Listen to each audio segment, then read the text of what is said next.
The locks were changed on Christmas Eve. A landlord tossed a black family's belongings onto the frozen sidewalk, an illegal self-help eviction.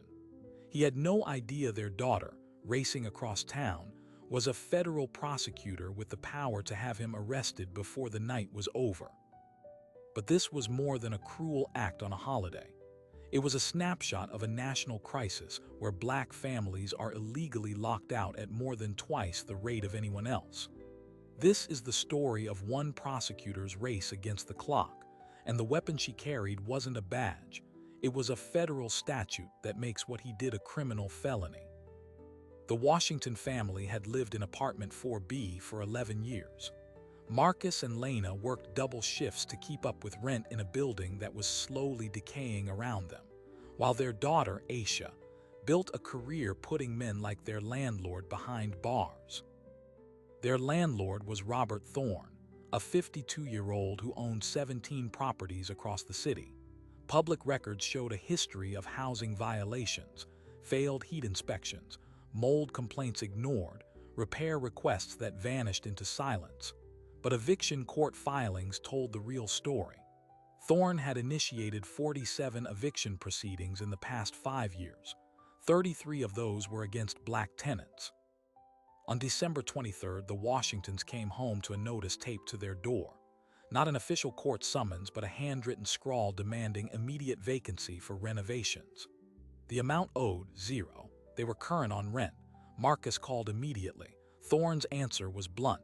The building was being sold. They had to be out by New Year's.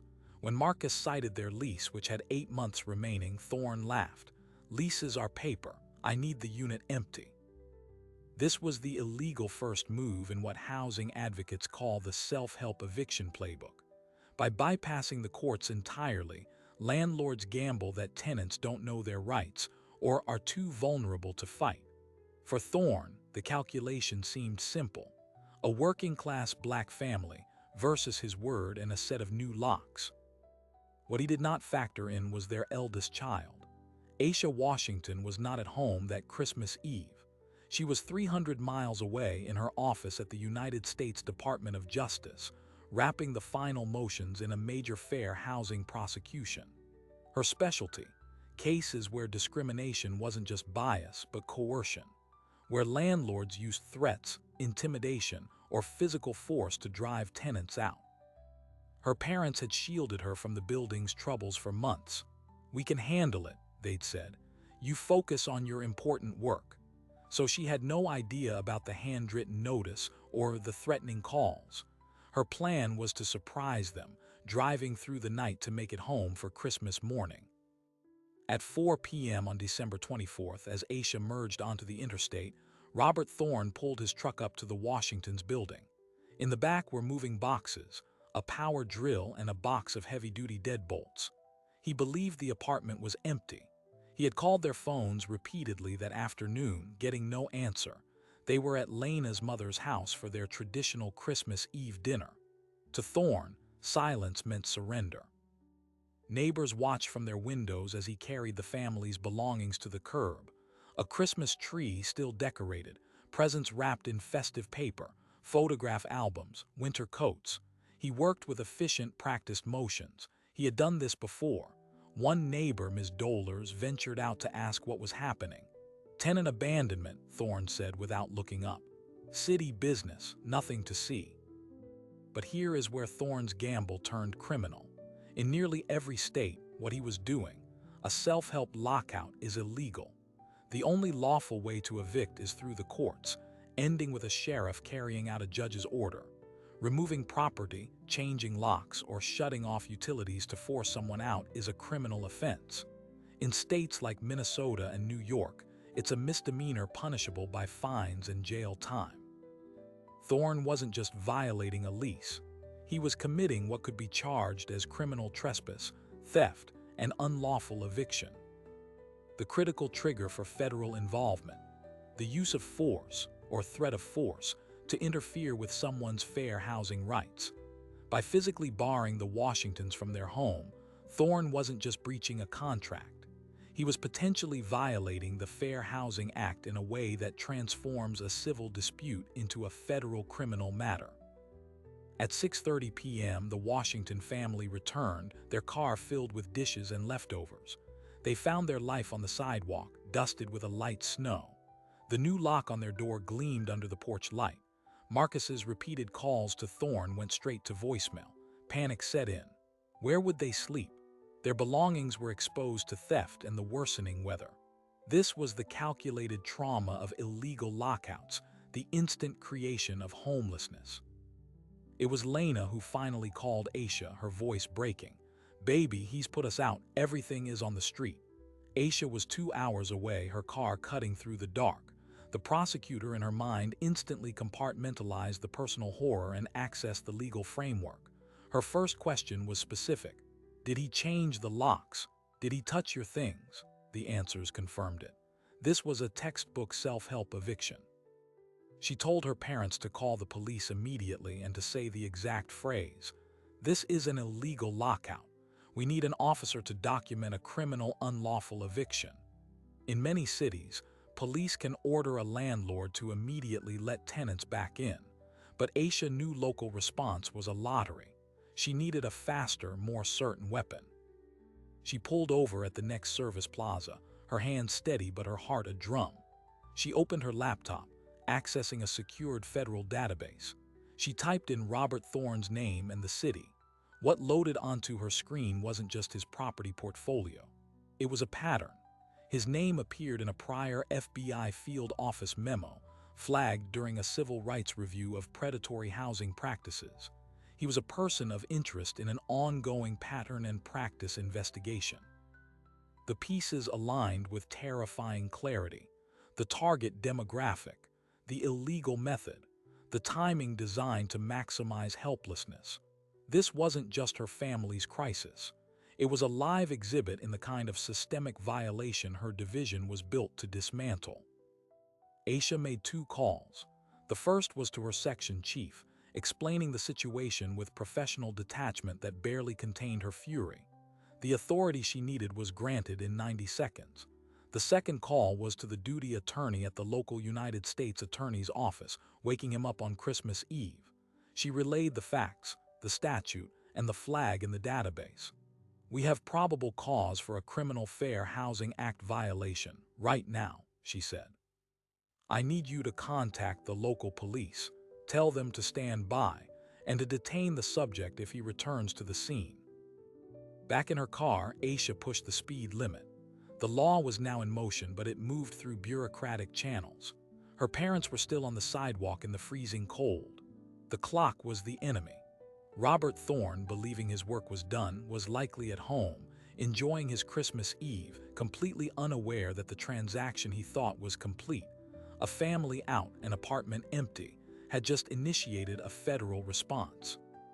And he had no idea who was coming for him. The 2 police cruisers arrived at 7:05 p.m., their lights painting the piled belongings in flashes of blue and red. Officers listened to Marcus Washington explain the lockout, then ran Thorne's name in their system. What came back wasn't a prior arrest, but a note. "Refer to federal hold if contact made." One officer called his sergeant. The sergeant had just gotten off the phone with the United States Attorney's office. The instructions were clear: secure the scene, preserve evidence, and detain Robert Thorne for questioning if he appeared. Do not allow re-entry until federal prosecutors arrived. The local cops were now acting as deputies to a case they didn't yet understand. Across town, Robert Thorne was in his living room, a football game on the television. His phone buzzed. It was a tenant from another building, a man named Carlos, asking about a leak. Thorne brushed him off. Then his phone buzzed again, a notification from his home security system, motion at his front gate. He tapped the live feed and saw 2 uniformed police officers. His stomach tightened, but his mind raced through excuses. He'd paid his property taxes. Maybe it was about a noise complaint. He opened the door with a practiced, concerned smile. "Officers, what can I do for you?" The senior cop, Officer Ruiz, was direct. "Mr. Thorne, we need you to come with us to your property on Elm Street. There's a situation with your tenants." Thorne's smile didn't waver. Those people, they abandoned the unit. I was securing my property. Officer Ruiz glanced at his partner. Sir, we're not here to debate. We have instructions to escort you to the scene. Now, please. This was the first fracture in Thorne's plan. He expected confusion, helpless tenants, and maybe a civil court date months away. He did not expect a police escort on Christmas Eve. As he was driven toward the building he owned, he rehearsed his lines. They had no lease. They were destructive. He was improving the neighborhood. Meanwhile, Aisha Washington was 15 minutes away, on the phone with a paralegal from her office. Pull every public record on Robert Thorne and his LLCs, property transfers, eviction filings, business licenses, and get me the names and contact information for every tenant he's filed against in the last 7 years. Data was her ammunition. The illegal lockout was the spark, but the pattern was the powder keg. She pulled up to her childhood home at 7:22. The scene was surreal. Her parents huddled with neighbors, their worldly possessions stacked like garbage, the cheerful Christmas lights on nearby houses mocking the devastation. She embraced her mother, her father, their faces etched with a humiliation she recognized from the witnesses in her other cases. Then the prosecutor took over. She introduced herself to the officers, flashing her Department of Justice credentials. I'm Aisha Washington with the Civil Rights Division. The subject is in your car. Officer Ruiz nodded. He's in the back of my cruiser. Aisha looked at the patrol car, then at the new lock on her parents' door. Please bring him out. Robert Thorne emerged, his confusion turning to irritation. He saw the Washingtons, the cops, and then a well-dressed black woman in a wool coat who held herself with an authority that didn't match the setting. Are you the property owner, Robert Thorne? Aisha asked, her voice calm and clear, carrying in the cold air. I am, and who are you? Aisha Washington. I'm a federal prosecutor with the Department of Justice. More relevantly, I'm the daughter of the people you illegally evicted. Thorne scoffed, a derisive sound. Illegal, they were gone. I have a right to secure my investment. Aisha took a step closer, ignoring the cold. Under the state's Landlord-Tenant Act, the only legal way to remove a tenant is through a court order executed by a sheriff. Changing the locks and removing personal property is a criminal self-help eviction. It's a Class B misdemeanor, punishable by up to 6 months in jail. But you know that, don't you, Mr. Thorne? Because you've been through housing court 17 times. Thorne's eyes flickered. She had done her homework faster than he thought possible. Those were all legitimate, he blustered. This is harassment. Let's talk about legitimacy, Aisha continued, as if he hadn't spoken. She pulled out her phone, though she didn't need to read from it. In 2019, you filed to evict Maria and Hector Gonzalez in Building C for non-payment. The court found you had refused their rent check for 3 months to build a case. Case dismissed. In 2021, you attempted to evict the Jackson family for excessive noise. The judge noted you had no police reports, and the complaint came from a prospective buyer you were showing the unit to. Also dismissed. She looked up from her phone, her gaze locking onto his. You don't file evictions to collect rent, Mr. Thorne. You file them to create turnover, to push out long-term, rent-controlled tenants so you can renovate and triple the price. And when the courts are too slow or the tenants know their rights, you take the locks into your own hands. Thorne crossed his arms, a wall of defiant confidence. You can't prove any of that, and you can't arrest me for protecting my property. This is a civil matter. Aisha allowed a thin, cold smile. That's where you are catastrophically mistaken. She turned to Officer Ruiz. Officer, based on the evidence of an illegal lockout, the removal of personal property, and the documented pattern of conduct, I am requesting you take Mr. Thorne into custody for criminal trespass, theft, and unlawful eviction under state law. Thorne laughed a nervous bark. On your say-so, you're not even a local DA. But Officer Ruiz was already reaching for his handcuffs. Sir, turn around and place your hands behind your back. The reality of the metal closing around his wrists cut through Thorne's arrogance. He was being arrested, on the sidewalk, in front of the people he had thrown out. As he was read his rights, Aisha's paralegal called back. The preliminary data was in, and it was worse than she imagined. Thorne's 33 eviction filings against black tenants weren't just a majority, they were a 100% pattern. In 7 years, he had never once filed to evict a white tenant. The statistical probability of that happening by chance was infinitesimal. It was a textbook case for a disparate impact claim under the Fair Housing Act. But the Fair Housing Act is a civil statute. To make it criminal, prosecutors must prove the use of force or threat of force to intimidate or interfere with housing rights. Thorne's physical act of changing the locks and dumping belongings while the family was out, that was force. And his pattern suggested a deliberate strategy targeting a protected class. As Thorne was placed in the squad car, Aisha knew the arrest was just the first move. The local charges would hold him overnight, maybe through Christmas. But to break the system he operated in, she needed federal criminal charges. And for that, she needed to prove intent. She turned to her parents. "We're getting you back inside tonight." She directed Officer Ruiz to have Thorne relinquish the keys to the new deadbolt. Minutes later, the lock was removed, and the Washington family re-entered their home, their belongings carried back in by a small army of furious neighbors. Inside, the Christmas tree was lighted, but the night was far from over.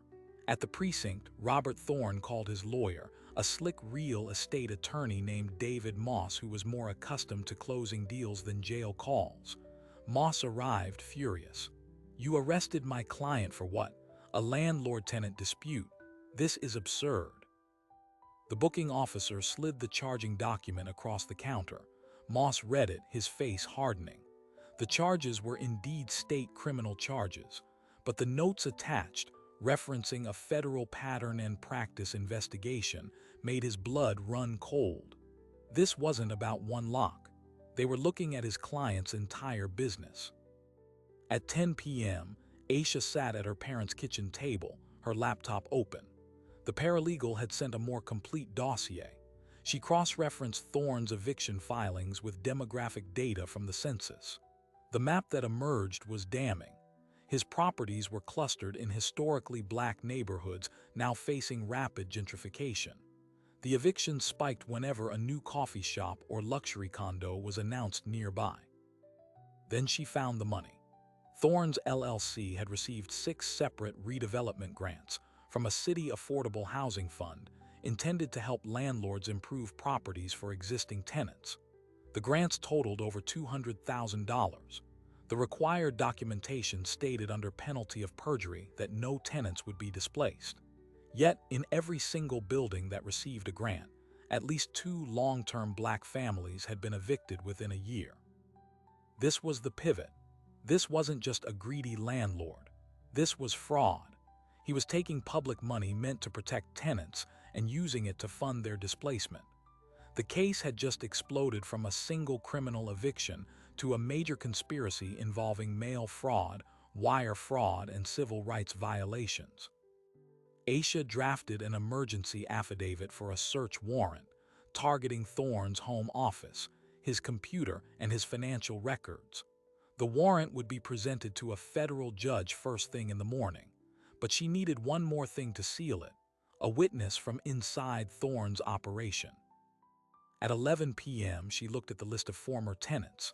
One name stood out: Carlos Rodriguez, the man who had called Thorne about a leak earlier that evening. He was currently a tenant in another Thorne building. According to court records, Thorne had filed to evict him last month, then suddenly dropped the case. Aisha picked up the phone. She was going to wake him up. She needed to know why Thorne let him stay when so many others were pushed out. The answer would lead her into a much darker web. Carlos Rodriguez answered on the 4th ring, his voice thick with sleep and suspicion. When Aisha identified herself as a federal prosecutor, he went silent. Then he said 5 words that would unravel everything. "I was hopping you, call." He agreed to meet, but not at his apartment. He named an all-night diner 20 minutes away. "Thorne has keys to my place," he explained, the fear palpable even over the phone. Aisha went alone, leaving her parents under the watchful eye of a neighbor who was also a retired cop. Carlos was a slight man in his 50s, nursing a coffee at a corner booth. He had been a tenant in a Thorn building for 8 years. He explained that 6 months ago, Thorn had filed to evict him for a minor lease violation. Then suddenly, the filing was withdrawn. Thorn showed up at his door with a new proposition.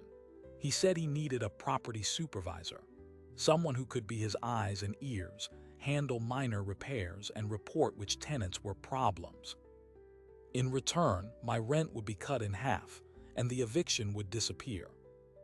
Carlos took the deal out of sheer financial desperation, but what he witnessed made him sick. My job was to identify the vulnerable ones, he whispered, leaning across the Formica table. The elderly who lived alone, single mothers, families with someone out of work. I was supposed to note when they got behind, even by a few days. Then I'd report it to Thorn. Aisha kept her voice level. And what would he do with that information? Carlos's hands shook as he lifted his mug. He'd start the pressure. First, a friendly visit. Then unexplained fees on their rent statements. Then sudden emergency inspections where he'd find damage they'd have to pay for. The goal was never to get the money.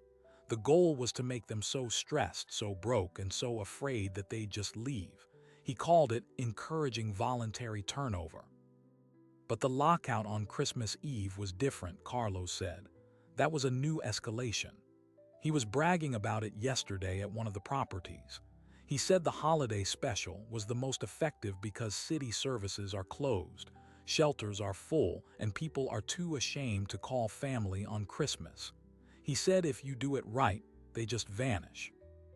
Aisha felt a cold fury settle in her chest.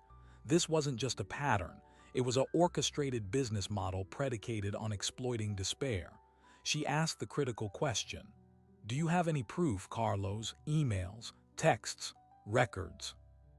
He nodded slowly, his eyes darting to the diner's entrance. "I kept a book. Dates, times, what he told me to do, what he said about different tenants. I hid it. After what he did to your family tonight. I knew he'd come for me next. I was planning to go to the police tomorrow." Aisha drove Carlos back to his apartment under cover of darkness to retrieve the ledger. It was a simple composition notebook, filled with neat, dated entries. One page from October detailed Thorne's instructions regarding the Washington family. Tenants in 4B are stable but have no legal knowledge. Good candidates for accelerated turnover if opportunity arises. This was the direct evidence linking Thorne's general strategy to the specific criminal act against her parents. It proved premeditation and intent. But as she scanned other pages, a new, more ominous pattern emerged. Carlos had recorded codes next to some tenant names. GT for Grant Target. Next to those names were dollar amounts matching the city redevelopment grants Aisha had discovered earlier. Thorne wasn't just using the grant money for renovations. He was using it to bankroll the harassment and illegal eviction of the very tenants the grants were meant to protect. The fraud was now crystal clear. He applied for public funds by lying about his intent to improve conditions for existing, low-income tenants. Then he used those funds to systematically torture those tenants out of their homes, freeing up the units for luxury renovations he could sell or re-rent at market rate. He was weaponizing public affordable housing money to fuel gentrification. Armed with Carlos's ledger and the financial data, Aisha's affidavit for a search warrant was no longer just strong, it was irrefutable. At 2 a.m., she woke a federal magistrate judge via a secure video line. She presented the facts: the criminal lockout, the statistical pattern of racial targeting, the fraudulent grants, and now the insider testimony detailing the deliberate campaign of harassment. The judge signed the warrant immediately.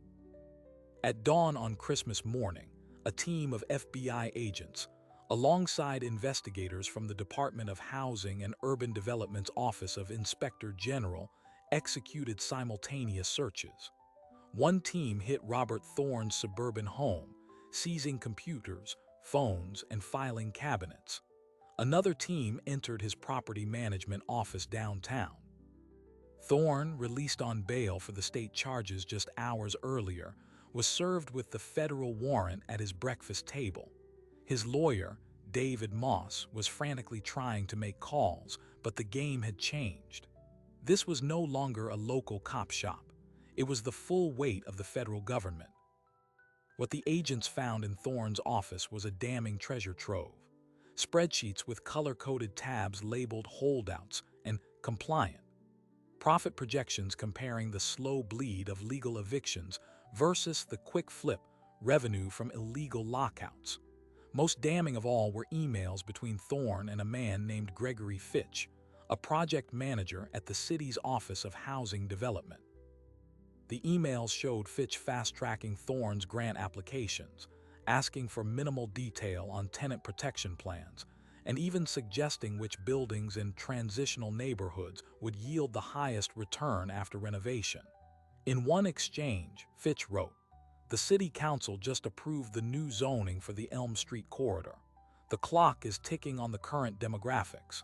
Efficiency is key." Thorne replied, "Understood, accelerating vacancy plans in Sector B." The conspiracy now had a second head. This wasn't just a predatory landlord. It was a corrupt partnership with a city official who was using his position to channel public funds into a scheme that displaced the community he was supposed to serve. Gregory Fitch was, effectively, using city policy as a targeting system for Thorne's illegal operations. Aisha convened an emergency call with her section chief and lawyers from the Public Integrity Section. The case had officially metastasized from a single criminal eviction into a major conspiracy involving fraud, civil rights violations, and corruption. They obtained a second warrant for Gregory Fitch's city office and home. By 10 a.m. on Christmas Day, as families across the city were opening presents, two men who believed they were untouchable were in separate interrogation rooms. Thorne, arrogant and dismissive, repeatedly demanded his lawyer. Fitch, when confronted with his emails, crumpled immediately, his face ashen. He began talking, offering to cooperate, nomming other officials and developers in what he called the renewal network. But for Aisha, the most important task remained. The law was moving, but justice had a more immediate component. She drafted a motion for a temporary restraining order and preliminary injunction, seeking an immediate freeze on all of Thorne's eviction proceedings and a court-appointed receiver to manage his properties. She argued that every tenant under his roof was in imminent danger of illegal retaliation or lockout. The federal judge granted the order before lunch. Every single tenant in Robert Thorne's 17 buildings received a notice by email, text, and posted notice on their doors by that afternoon. It stated that their landlord was under federal investigation, that all eviction actions were frozen, and that a hotline had been established for any maintenance issues or threats. For the first time in years, they could sleep knowing their home was secure. The Washington family's Christmas dinner was quiet, a surreal contrast to the storm they had weathered. The tree was lit, the food was warm, but the shadow of the day before lingered. As they ate, Aisha's phone buzzed incessantly, updates from the evidence teams, calls from reporters who had caught wind of the federal raids, messages from colleagues. Her father looked at her, his expression a mix of pride and profound sadness. "All this," he said, gesturing vaguely at the walls of their apartment. "It took you with all your power to stop it for us. What about everyone else who doesn't have a daughter in the Justice Department?" Aisha had no easy answer. Her victory for her family was complete, but her work, she realized, was just beginning. Thorne and Fitch were the mechanism, but the system that enabled them, the lax oversight of grant money, the racialized data of eviction courts, the immense power imbalance between landlords and tenants, was the real disease. Taking down two men wouldn't cure it. She looked at the preliminary list of over 100 former Thorne tenants who had been illegally displaced, their cases now potentially reopened. She looked at the data showing his 33 eviction filings against black families. She thought of Clara Watkins and the millions like her. The criminal case was a hammer, but the civil lawsuit she was about to file, a massive class-action civil rights suit seeking not just damages but systemic reform of the city's housing enforcement. That was the scalpel. The fight in the courtroom was set, but the bigger battle, the one for the soul of the city's housing, was about to be waged in the court of public opinion, and Aisha Washington was ready to prosecute that case too. The federal grand jury returned its indictments on a cold morning in January.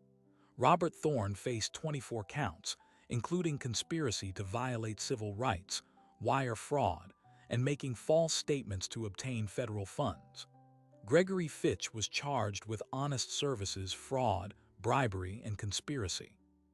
But the real earthquake was the civil class action lawsuit filed the same day. Aisha Washington, on behalf of her parents and 107 former Thorne tenants, sued not just the landlord, but the city's Office of Housing Development for its negligent oversight. The suit sought $50 million in damages, and more importantly, a complete overhaul of the grant distribution system.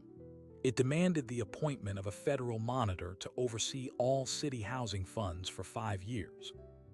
Facing overwhelming evidence and the prospect of a public trial, Gregory Fitch pleaded guilty first.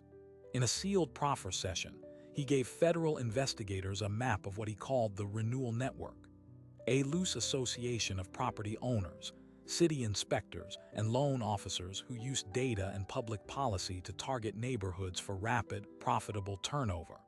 His cooperation earned him a reduced sentence, but his career and reputation were obliterated. Robert Thorne held out for 3 months. His attorney, David Moss, argued that his client was simply a businessman operating in a broken system.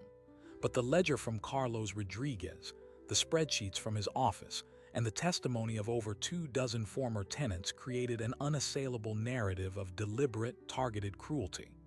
On the eve of trial, facing a potential sentence of over 20 years, Thorne accepted a plea deal. He pleaded guilty to 1 count of conspiracy to violate the Fair Housing Act and 1 count of wire fraud.